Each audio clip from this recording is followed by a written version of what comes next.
Neela from Bangladesh. Walaikum, Sheikh. Alaykum assalam wa rahmatullah. Sheikh, we know the best is to make dua in your sujood, and I used to make long duas in my sujood, but I have highly sensitive skin. As a result, in my forehead, I am getting lots of tiny pimples. Also, it is getting black. When I am on my monthly break, it started to get better, but again becomes same. So what should I do, Sheikh? I don't want to miss the opportunity to make dua in the sujood. Also, I don't want this pimple to increase. Jazakallah khairan. Wa jazakum. It is not true that the only place for dua to be answered is while we are in sujood. The Prophet told us, alayhi salatu wasalam, at the time of concluding our prayers after offering salutation upon the Prophet, alayhi salatu wasalam, the Prophet says, then ask Allah for whatever you want.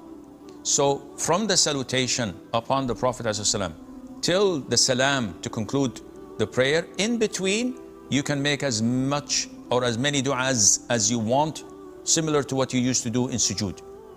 Also between adhan and your actual fard prayer, you can raise your hands and make dua as much as you want. When it rains, you can make dua. In the last third of the night, you can make dua. When it is the last hour of a Friday before sunset, you can make dua. There are so many places where you can have this opportunity, inshallah.